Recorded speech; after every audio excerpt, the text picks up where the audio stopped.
You go. All right, fantastic. Thank you, everybody, for joining us. Our session is called Travel as an Alternative Form of Education, Life Learning on the Road. This session is designed for unschoolers, natural learners, life learners, and families who may be interested in traveling to enhance their lifelong learning. We'll speak for about 30 minutes and then open up the session for Q&A.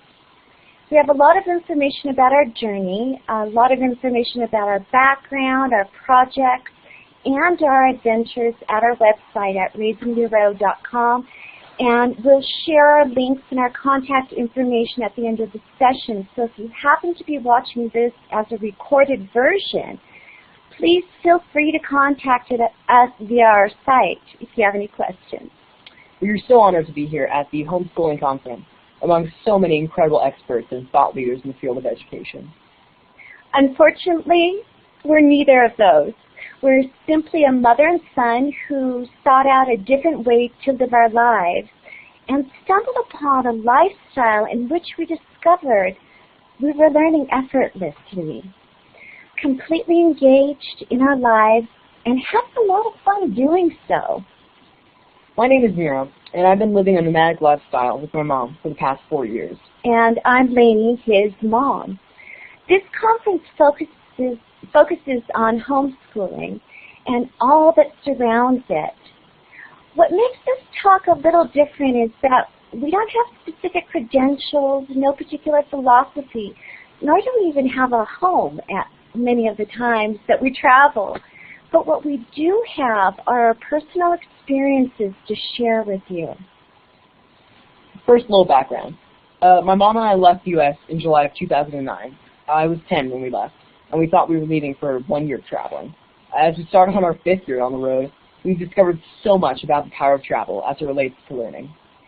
When we left the States, I had no idea we'd still be traveling today. Somehow I believed that traveling for 1 year would be sufficient education for my son. So I didn't even think about a curriculum to supplement his learning, as I knew intuitively he'd get way more out of the travel experience than anything that 5th grade could offer him. Miro went to public school until the 4th grade. I've always been a single parent, and I never even considered homeschooling since I ran my own business. And frankly, my thought about homeschooling in general was that homeschooling was only an option for strict religious people, and that we certainly were not. And unschooling? Absurd. I had never even heard of such a thing. I grew up with the belief that it was somebody else's responsibility to educate my son and to teach him. And I never even questioned that belief, which was strange. After all, there were experts in the subject who had years of education surrounding education, and who was I to question that? I hated school. So when my mom suggested we travel for 1 year and I didn't have to go to that prison we call school, I was all for it. My mom's hunch was right. Travel gave me way more than 5th grade ever could, and 6th, 7th, and 8th grade, to tell you the truth. Today I'm considered an unschooler who's traveling, and we want to share with you why it works. We just started our 5th year of travel, and our view about learning has changed dramatically. We're going to share with you why travel can be approached as an alternative form of education for you and your family. Good.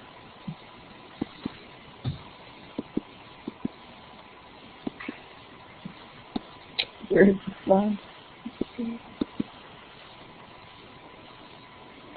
Travel and education go hand in hand. But for the purposes of this talk, we are going to define travel as long-term travel, at least 1 year.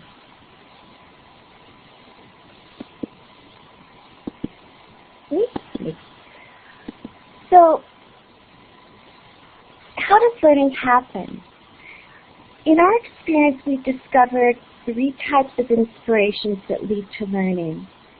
First, we learn naturally when we're encouraged and supported to follow our interests. Miro's discovered so many along the way, including permaculture, theater, mythology, cryptozoology, zombies, and writing. Second, the world is our classroom, and it can't help but to teach us. To the degree we are engaged in the world around us, we're matched with equal learning opportunities. Miro naturally picked up on so many things like Spanish, geography, history, politics, economics. But the most profound thing I noticed about my son's learning was that it happened naturally, and life wasn't broken down by subjects. And last, learning happens through community. What makes travel so different than formal education setting is where learning is passive, travel is participatory by nature. When a group of two or more are having the same experience, it invites the opportunity to process the experiences through conversation, which reinforces deeper learning. Formal education removes the family element from the learning process. Travel brings it back. In my experience, learning and co-creating with one another are the very foundations for a joyful life, and our traveling has granted us that privilege. What are some examples of contextual learning? Receive a worldly education in context.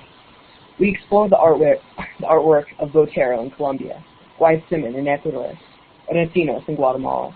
We've explored countless museums, studying pre-Columbian artifacts in the countries they were discovered in.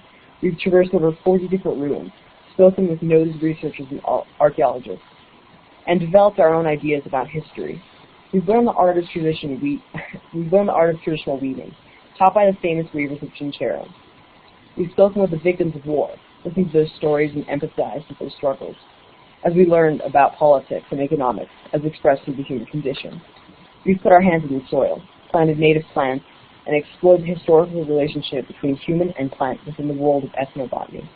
We learned about pirates, trade, and colonialism in Panama, stumbled upon legends of zombies, and pursued our own investigations through local inquiry. We've gone on archaeological expeditions and explored Inca graveyards, witnessing the unveiling of 500-year-old remains. We've helped document the anomalies of ancient culture, held 1,000-year-old skulls, and questioned if they were of human origin. We explored the highlands, the Andes, the beaches, and the jungles, and witnessed volcanoes and other geological wonders, and that's just to name a few. There is no doubt that for us, immersive travel equals powerful experiential learning. So what other kinds of learning does travel offer? Self-reliance. And when we say what other kinds, we mean things that are not normally subjects taught in school. And we think these are equally important.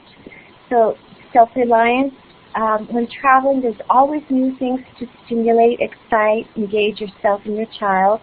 When external things aren't available, guess what? He's learned to occupy his own time because there's enough stimulus around, and he's got his reading and writing, and he's become self-sufficient. Travel presents opportunities to connect with people of all ages, all walks of life, all nationalities, and all professions.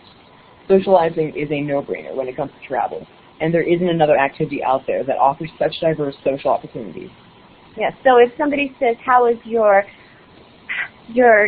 world school child socialized, there's really no doubt. Tolerance and acceptance. Through travel, we are granted the magical opportunity to practice tolerance and acceptance on a daily basis. Travel brings out the worst and best in people. Living in close proximity with one another full time, one has to practice this lesson inspired by each other's work. Practice patience is another one. In conventional non-traveling lifestyles, patience is expected, so it's rarely practiced as routine schedules and obligations often become the norm. However, travel is the opposite. The unexpected is expected, and without doubt, travel requires countless opportunities to simply wait. Waiting in long lines, check-in, security procedures, and even boarding require patience.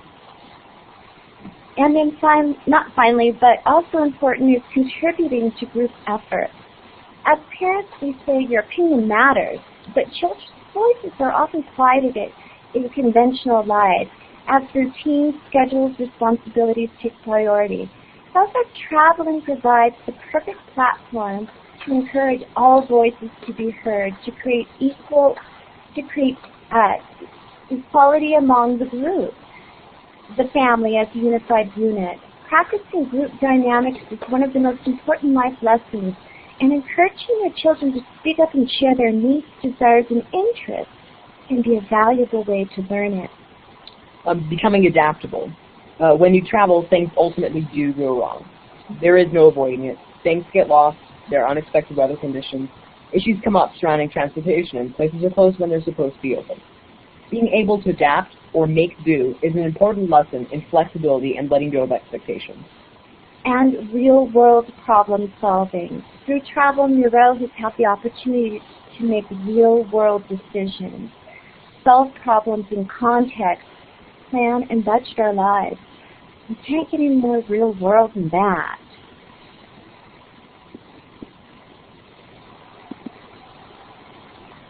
How does the entire family benefit? Learn together. As my mom just pointed out earlier, formal education removes the family element from the learning process, and travel brings it back. These are pretty self-explanatory benefits. Collecting memories, not things, and creating stronger bonds. But what travel really offers that clearly no other form of education does is a global experience, which equates to thinking and becoming a global citizen. Through our travels, we have learned that humanity is our family, and the world is our home. Global citizenship has become our way of thinking, behaving, and the belief that we can make a difference in the world. Through our travels, we've learned that it is our responsibility to value the earth as precious and unique. We've learned that we must honor all of humanity as our family, all with diverse backgrounds and opinions, no better, no worse than our own. We've learned to identify with humanity first, before we start narrowing down our beliefs, passing judgment, viewing one another as somehow separate from oneself. You can't learn this stuff in a classroom.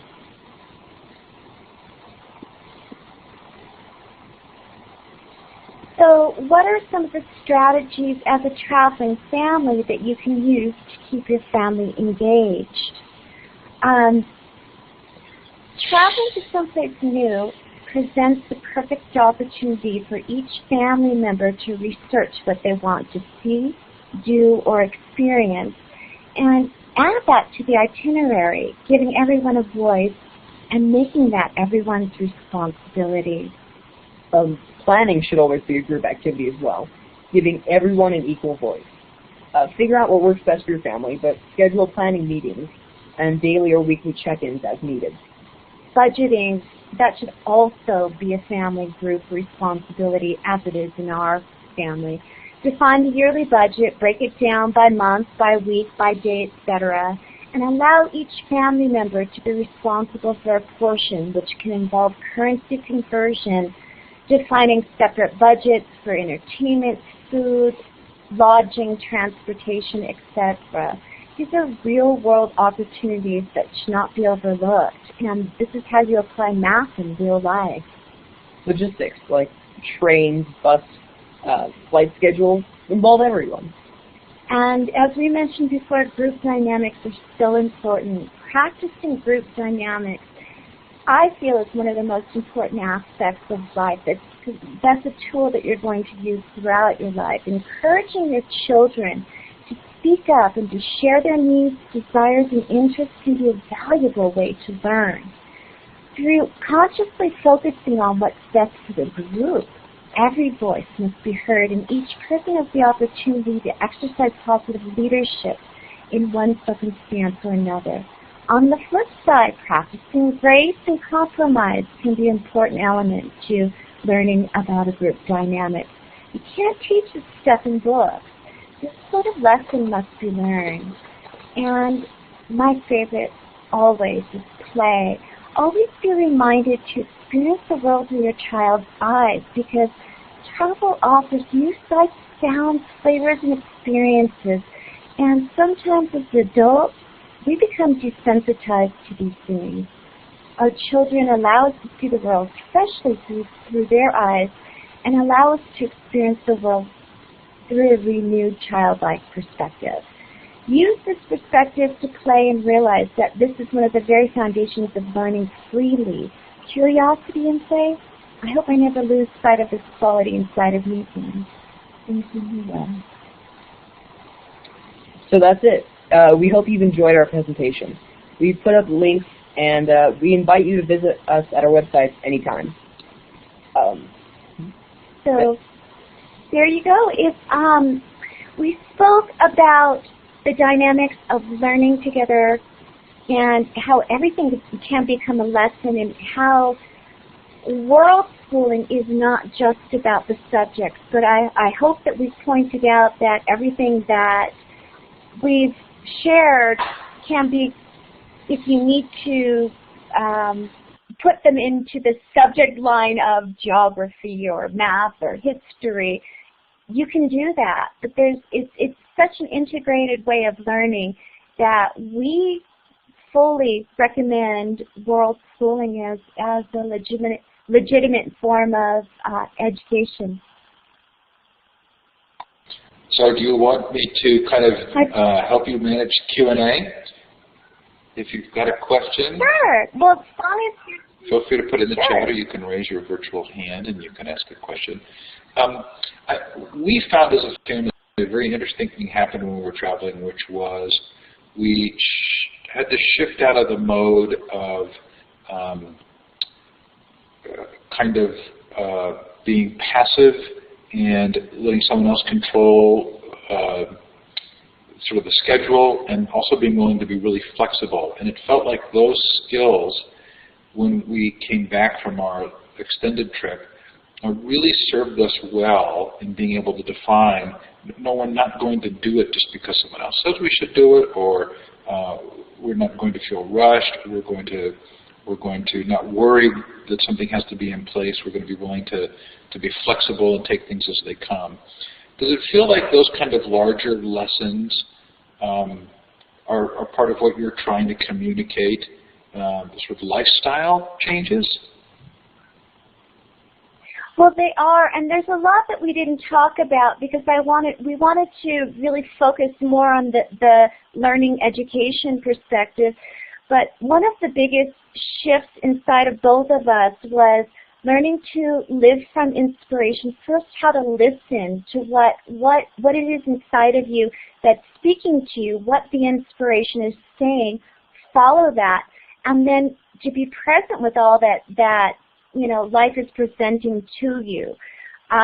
We don't do that in normal life. We're on the cell. We're on schedules, and we tried to point out in our presentation that there's a lot in conventional life, a lot of scheduling, a lot of routine, a lot of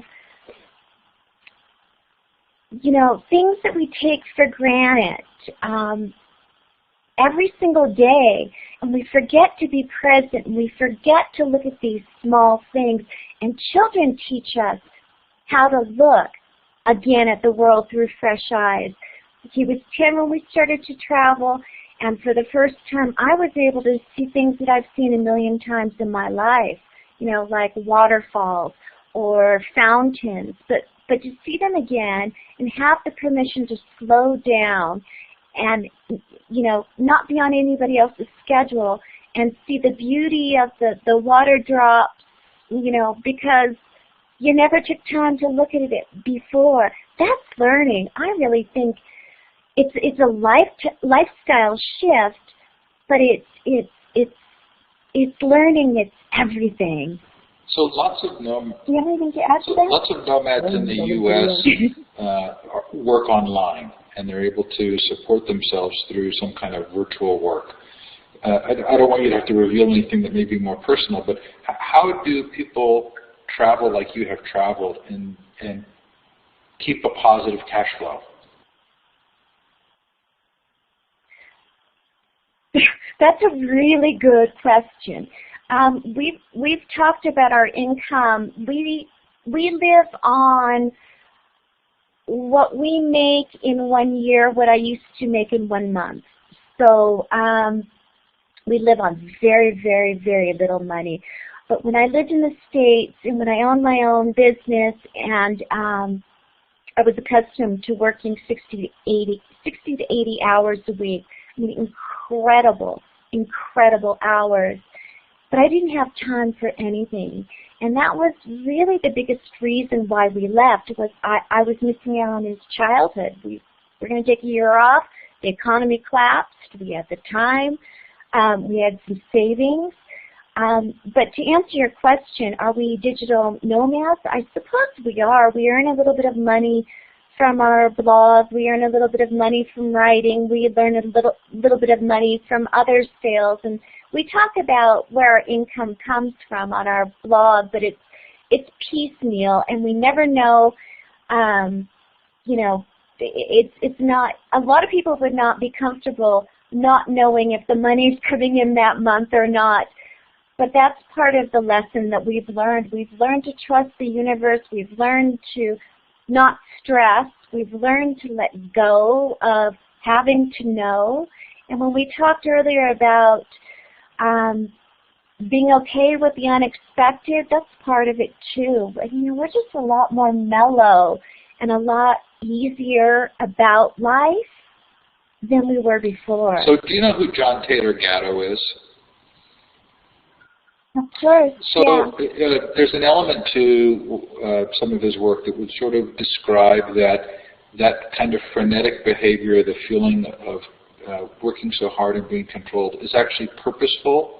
As you spent time away from that sort of frenetic lifestyle, do you feel like that's, you know, sort of an intentional pattern that benefits corporations and organizations the way that John Taylor Gatto does? Do you look now at the United States feeling like it's not just that people are caught up, but it's actually an intentional consumerist culture?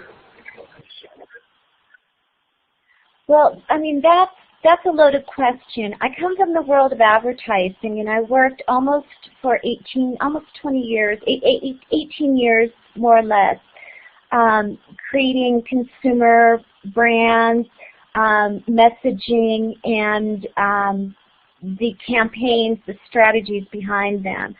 So to understand how consumerism affects the subconscious is really, you know, I mean, I feel like I had the inside line to that, and that was something that helped me shift our lifestyle. We decided to become anti-consumers because consumerism was such a huge part of our life before, and I was helping to contribute to something that inside of me I saw as so destructive.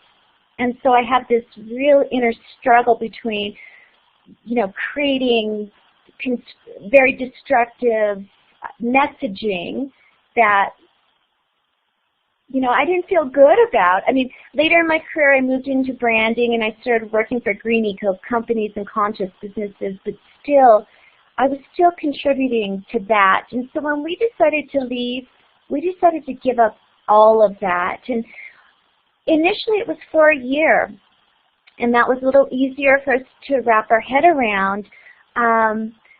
But back to your question, I feel that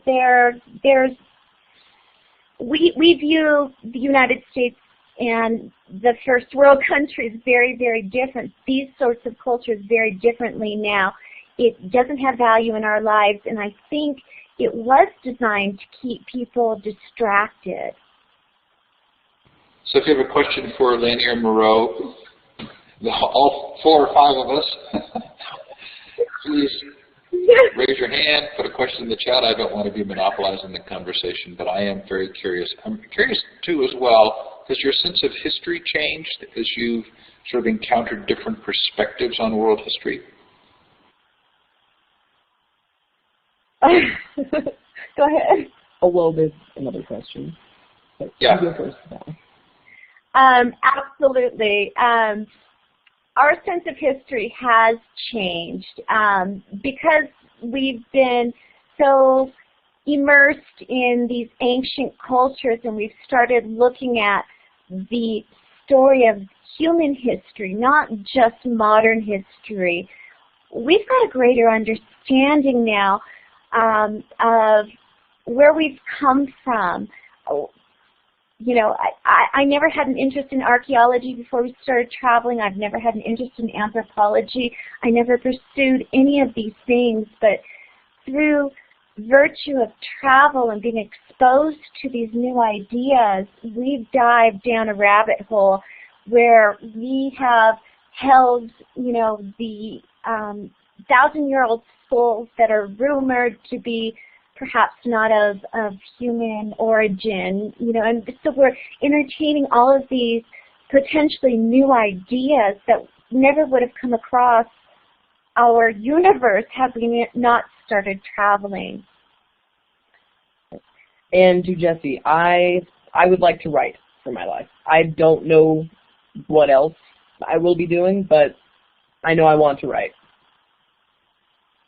Hope that provides an answer. Jesse's question, by the way, was, Miro, what are your dreams for the future?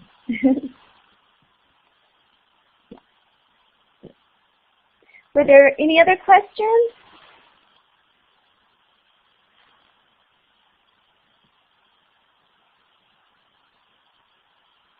And the question from Jesse was, how do you feel your global experiences will inform your writing? I don't know. I don't know. It's like, because I don't know. Yeah. You know, one of the things that he was interested in maybe a year and a half ago or so was cryptozoology and world cryptozoology.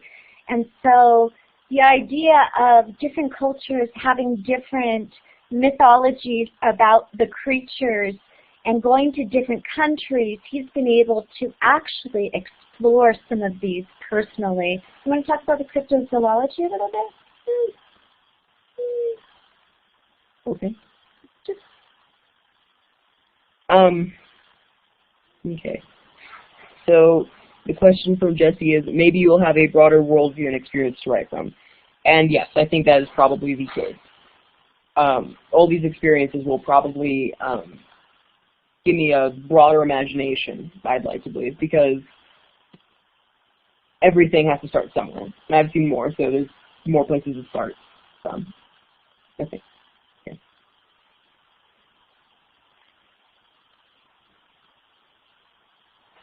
Great. Does that answer your question? Good. And then Jesse asked, do you read literature where you are? Oh, of where you are. Oh, I see. So like Spanish literature or stories about Peru or... I mean, I've tried, but it is a bit difficult. I speak Spanish, but reading in Spanish is incredibly difficult. So I try.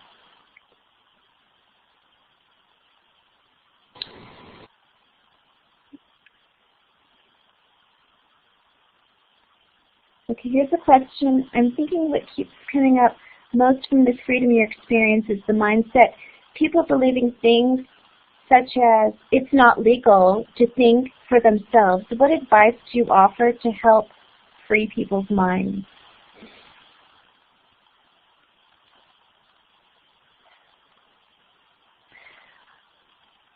Wow. Big question. Yeah. It's a great question. It's a wonderful question. Freeing people's minds from the idea that it's not legal, I think that's where somebody's more concerned about what other people are thinking. I think if people are interested in the legality of traveling, all they have to do is do a little bit of research. But I think the real freedom comes when you learn how to listen to your inspiration. there was a point when in 2008, when I knew with every core of my being that we needed to make a change, that I kept on dreaming of traveling with Miro. I kept on feeling, being pulled, inspired to move out of a different lifestyle. That was frightening.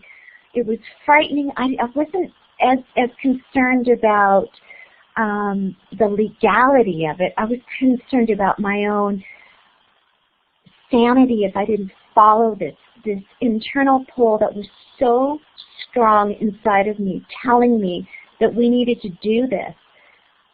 That the fear, there was less fear about the actual doing it and more fear about what happens if I don't follow this inspiration, because I feel like I'm going to be really sick if I don't.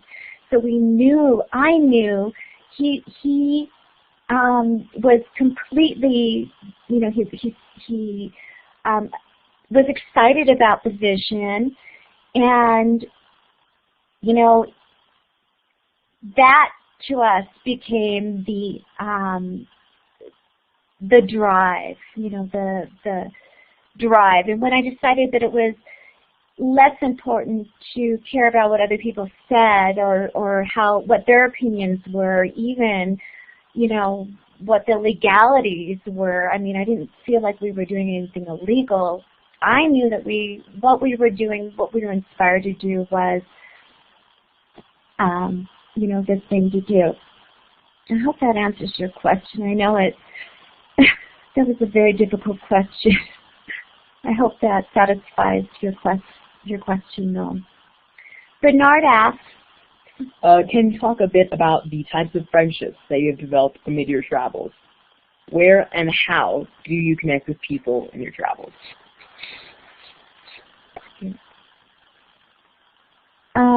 Well, I think that's for you, Miro. Oh. We've made many friendships over the past 5 years now? 5 years. And I mean, it's just great to connect with people that are also out here pushing their comfort levels. And it's nice, definitely. We meet these people just really all across, everywhere we go. I mean, we meet locals, we meet travelers, we meet children, we meet old people, we meet people that are on their own journey. But there is something very different about these sorts of friendships that you meet on the road. You always know when you make a good friend that it's temporary, and that kind of letting go has become a part of, I mean, it's a sad part, but it's part of life, and it's you know, it's one of those world lessons that we've learned. The hardest thing that we'll, you know, saying goodbye to our family when we left, of course, was very, very difficult. But we had a very deep emotional connection with our dog, and that was very, very difficult too. But throughout the 4 or 5 years, I've met hundreds of dogs that I've loved equally to my dog, and I've loved these dogs and sat down on the street and pet them, you know, and had a very temporary connection with them. And so it's a different kind of being in the moment and letting go sort of lesson. Another question? Mm-hmm.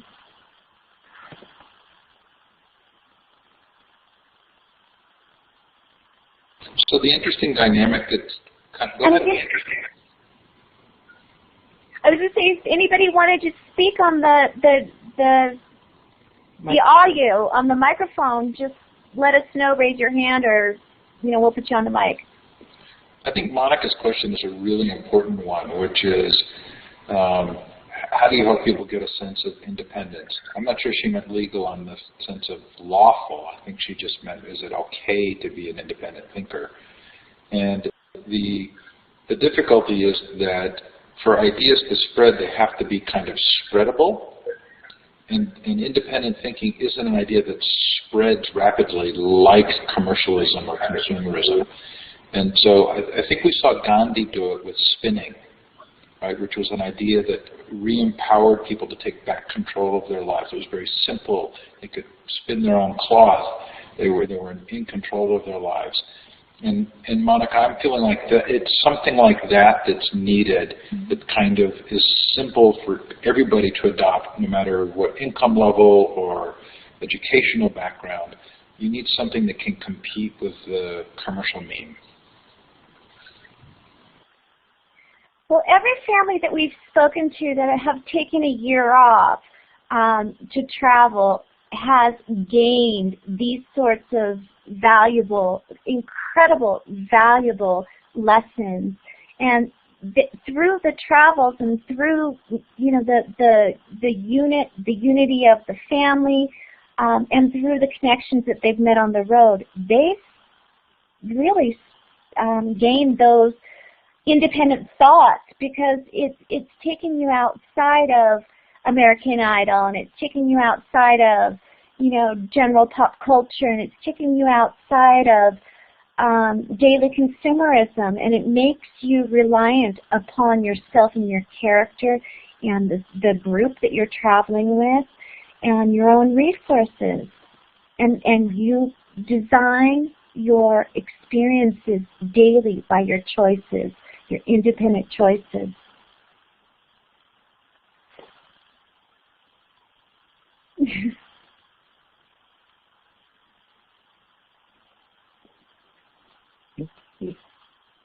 Ready to wrap up? Yeah, we're ready. Thank you so much for joining us. We're really, really grateful to have shared this time with everybody. Yeah, definitely. And join us at our website, or if you have any questions or anything, feel free to shoot us an email. I love Project Unschool Peru. I didn't know about the Unschool Travels, but yes, those links are there. And you're in the network now, so people can contact you through homeschoolconference.com. Oh, fantastic. Thank you so Thanks much. to both of you. Thanks, everybody. Bye now. Okay. Bye.